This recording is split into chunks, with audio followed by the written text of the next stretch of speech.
Hi, I live here in Thorndike, and I'd like to ask you a question about education. I think you've already answered some of it, but I'll ask it anyway.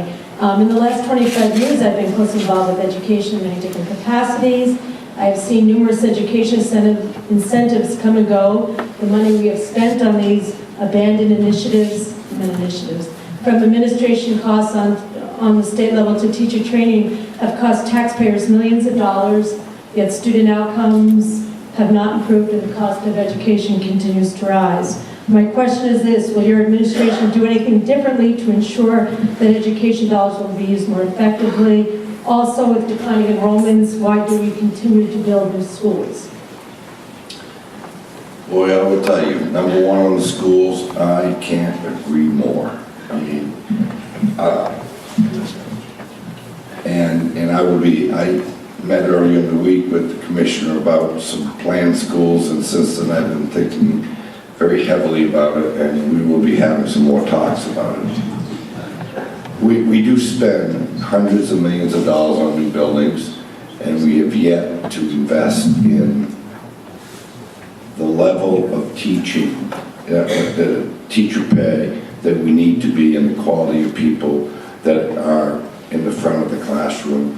We need to invest in the continued education and professional development of our teachers. You know, they leave, things change every single day. So yes, you're absolutely right. What we're doing this summer, and the commissioner and I've been doing a lot of studying on education, we've looked at world-class educational systems. We're not going to just take one idea and change all the rules. We're not going to do that.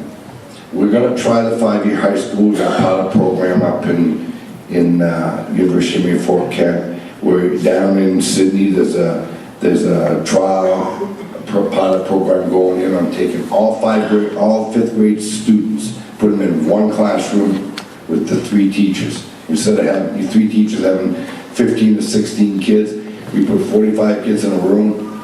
They've got the 3 teachers, and they're sharing. It is. I see some people shaking their heads, but I'm telling you, what I have seen, the performance of the kids are unbelievable. Particularly in the math side, because that's the day we were there. We were looking at how they're doing in math, and what they're doing is they have daily seminars. And the kids go to the seminars in which they want. They work at their own speed, but they work together. And there's no exams, so to speak. There's assessments. And so that's a trial. We're having the early educare in Waterville, which has got a new system. So we're looking at several different things. We don't know which ones are going to work yet, but we're going to study them, and then we're going to go down a path. Once we have what we believe is working, and we have the buy-in from the education community, we have buy-ins from parents, then we're going to put our heads together and we're going to move forward. As I said earlier, the state of Maine has one of the most expensive K-12 system in the country. I'll just add a little bit on the question of school reform, because you're absolutely right. I was in the classroom for a decade. And all the teachers who are in here, you know that every fall you come in, there's somebody's been to a conference, and now we've all got to do something else. This industry is bizarre because there's this constant churn of reform, and yet in the basic operating procedures of schools, the basic way that they function, they're exactly the same as they were 100 years ago. And the problem is that we have been nibbling around the edges for decades now. You know, we've tried open floor plan schools, we've tried, an endless variety, but we never have gone where the governor wants to go, which is to that core structural design of schools, which is a factory-era model from 100 years ago, where you take kids. How do we group kids for instruction? We group them not by where they are intellectually, what their abilities are, by their physical age. If you're born between this day and this day, we put you in a class together, and you're there for the rest of your academic career. And if you are not ready to start school in September, you don't wait 6 months and then start school. You wait another year and start school. We have got to move away from that model to something that is built around where kids are. And we're starting to see, if I can add to what the governor was talking about in terms of reform efforts, we have a handful of school districts around the state, and this is one of them under Superintendent Perry's leadership. This is a district that is really looking at moving away from that factory here model of schooling, where you are going to have kids move forward and make progress academically when they meet the standards.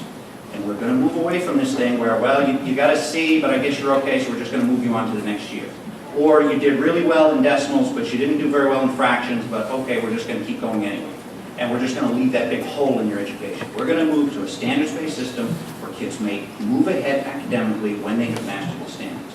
That's the structural change that we need to do, that we've got to get to. And that's a big change, it's a big culture change, it's a big system change, but it's going to improve the outcomes for kids because kids are going to get the education they need in real time. We have technology now that we've never had before that's going to allow us to do this kind of thing. The laptop program, the innovative programs we have around technology are going to let us do that. So it's a very, very exciting time, and the governor's leading the way because he said from day one, he and I first started talking about this, it's about the kids. The whole thing is about the kids. Where is that kid? And let's build a system around that kid instead of trying to pound these kids into a system that was built for the adults.